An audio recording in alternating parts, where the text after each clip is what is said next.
Oakhaven, a town tucked away in the English countryside, was preparing for its annual festival. The crisp morning air was filled with the excited laughter of children, the sweet scent of cotton candy, and whispers of excitement about the arriving circus troupe. For the residents of Oakhaven, the festival was the highlight of the year, and the arrival of the circus was its main attraction. They envisioned red and white striped tents, dazzling acrobats, and hilarious clowns making everyone laugh. However, the circus troupe that arrived didn't quite live up to those expectations. They arrived without much fanfare, their carriages looked worn, and their main tent, though large, felt a little faded. As they unloaded their belongings, one figure immediately caught their attention, and a hint of unease. It was Snuffles, a tall clown with overly pale makeup and a smile so wide it almost resembled a grin. His eyes, which should have been full of joy, instead held a piercing gaze, constantly scanning the children running around the festival grounds. The parents at Oakhaven tried to ignore this strange premonition. "Maybe he's just a quirky clown character," they whispered to each other, trying to reassure themselves. But every time Snuffles passed, their heads turned slightly, and they silently pulled their children a little closer. There was something about the clown, an ominous aura, that felt like a dark cloud over the clear festival sky. The parents could only hope that the uneasy feeling was just their imagination, and that the festival would proceed without incident. The Oakhaven festival was a blast, just as expected. Children ran between the amusement booths, their faces painted, and their laughter filled the air.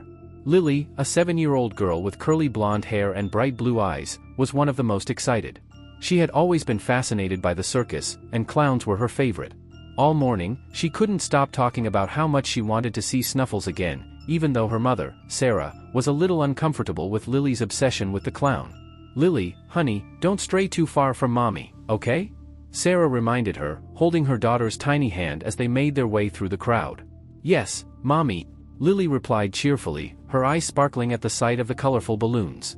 That afternoon, Lily asked permission to see the clown show in a small tent separate from the main one. Sarah hesitated for a moment, but seeing Lily's enthusiasm, she finally agreed, on the condition that Lily return in 15 minutes and not go alone.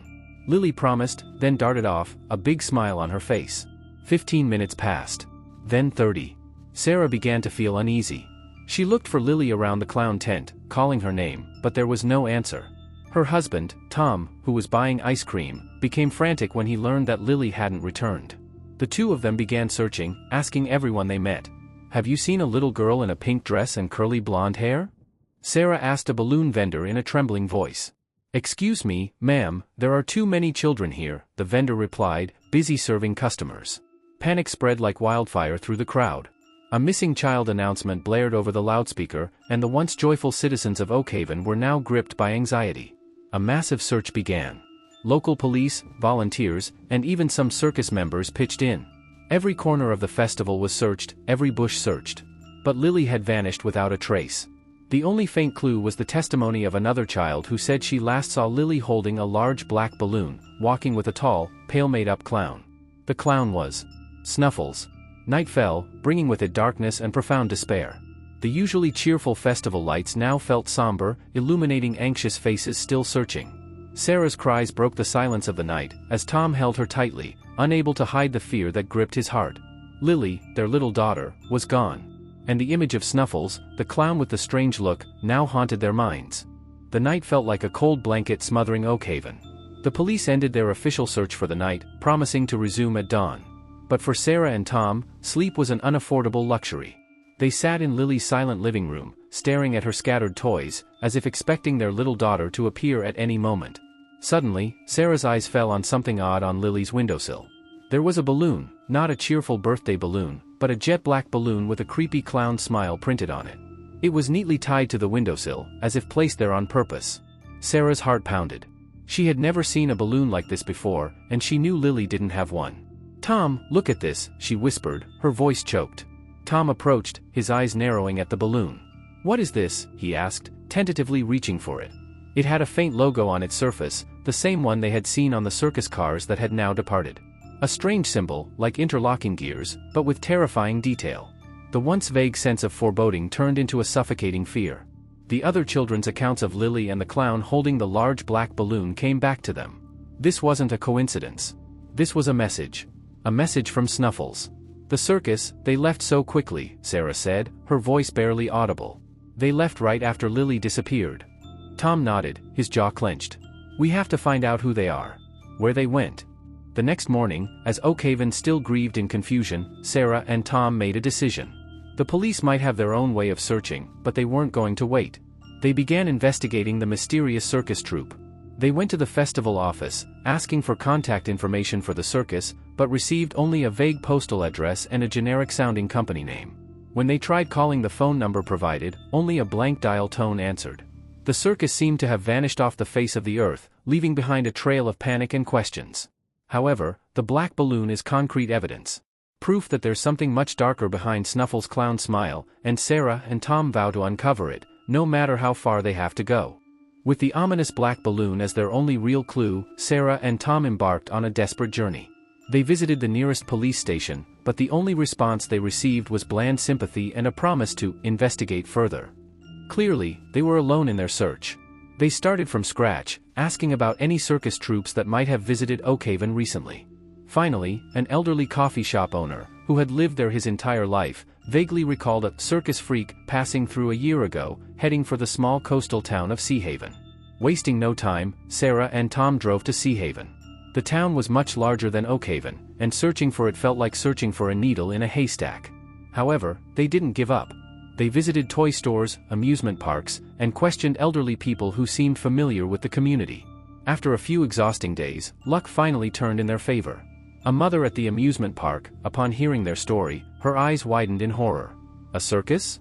Oh, my gosh, I remember that, she said, her voice trembling. There was a child who went missing last year, a little girl named Chloe. She was never found. Sarah and Tom's heart sank. This was the pattern they had feared. They got Chloe's family's address and immediately visited them. Chloe's parents, still grieving, shared a very similar story. A circus came, a strange clown named Snuffles was seen too often around the children, and then Chloe disappeared shortly after the circus left. They showed Sarah and Tom a storage box containing Chloe's belongings, and inside, folded among old pictures, was a tattered circus brochure with the same strange gear logo as the one on the black balloon. They always move on after the festival, Chloe's father said, his voice full of bitterness. Always to small towns, always to places where there aren't too many people. Based on the brochure, Sarah and Tom managed to track down several other towns mentioned in the previous year's circus schedule. They repeated the same process, and each time, the story was the same: a missing child, a strange clown, and a mysteriously vanished circus. Snuffles' name keeps coming up, a terrifying thread. Now, it's not just suspicion, but absolute certainty that drives them. This circus, and the clown Snuffles, are the culprits behind the disappearances of Lily and the other children. With each town they visit, the circus's trail becomes a little clearer, leading them further from civilization, toward darker, forgotten places. They know danger awaits at the end of this journey, but they won't stop until they find Lily. After weeks of following cold leads, questioning terrified bystanders, and piecing together fragments of clues from across the city, Sarah and Tom's search finally led them to a location they least expected: an abandoned carnival on the outskirts of a dying old town, far from the hustle and bustle of life. The place smelled musty, a strange mix of rust, dust, and a sickly sweet odor, like rotting candy. The rusted iron gates squeaked as they pushed them open. Inside, the amusement park that had once been full of laughter was now a ghastly sight. Broken rides stood like giant skeletons, swings creaked in the wind, and tattered tents flapped like war flags. Most eerie were the numerous broken clown dolls scattered everywhere, some lying on the ground with blank eyes, others hanging from poles, their frozen smiles eerie in the dim twilight. They treaded cautiously, hearts pounding. The ominous premonition they'd had from the beginning was now screaming in their heads. They knew this was the place. They followed faint footprints in the mud, past broken mirrors and dark hallways. Finally, they found the most hidden and dilapidated circus tent, set slightly apart from the others. It was jet black, not the bright red or blue of most circuses, with the strange gear logo they recognized from Lily's flyers and balloons. Inside, the stench grew stronger. The room was filled with darkness, lit only by a few flickering candles dancing among the piles of clutter. And there they found it, Snuffles the clown's lair.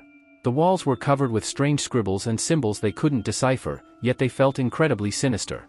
Scattered in the corners were abandoned children's toys, battered teddy bears, small cars, picture books. Sarah's heart sank when she saw a teddy bear that looked just like Lily's. As they walked deeper into the tent, they heard faint sounds, stifled sobs, a soft knocking from behind the fabric walls. And then they saw it. Behind the thick, drawn-back fabric were rusty iron cages, where small children cowered, their eyes wide with horror. And in one of them, with curly blonde hair and the pink dress she had last worn, was Lily. She looked listless, her eyes blank, but she was alive. Before Sarah could scream, a familiar, hoarse voice broke the silence. "Ah, uninvited guests."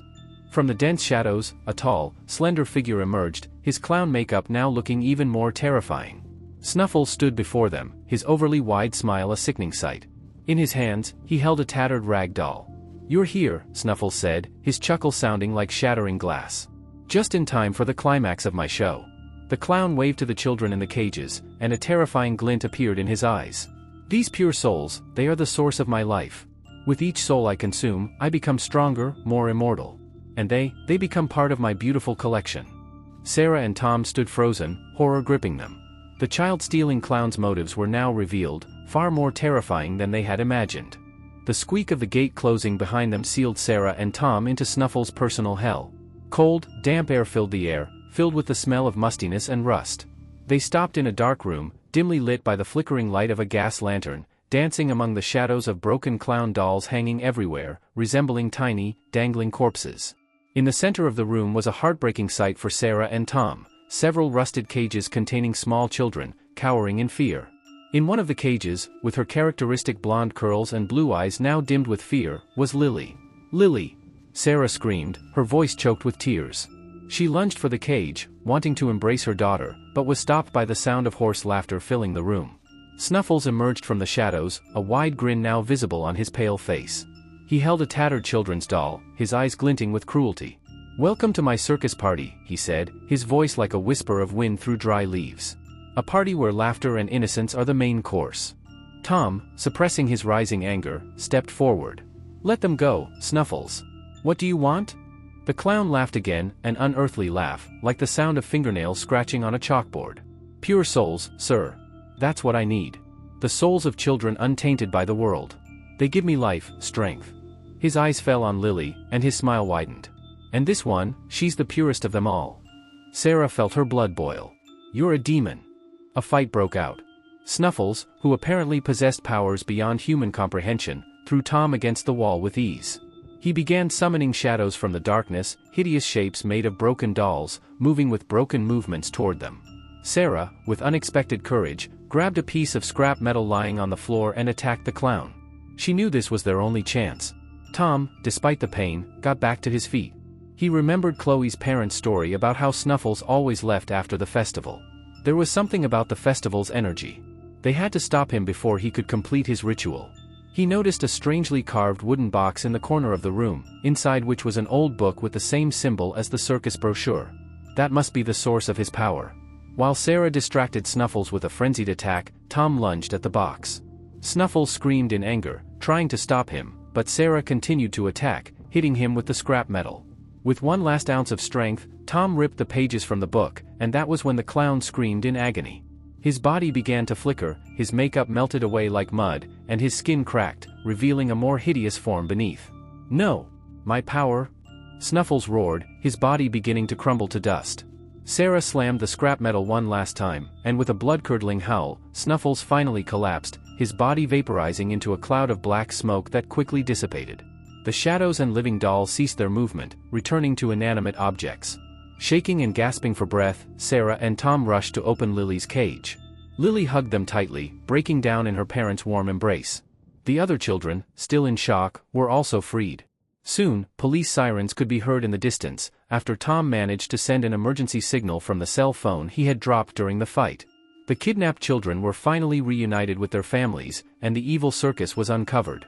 The mystery that had haunted Oakhaven and other towns was finally solved. However, for Sarah and Tom, and all the residents of Oakhaven, the painful memory of the child-stealing clown would continue to haunt them, a lasting reminder of the darkness that once lurked beneath the laughter and merriment.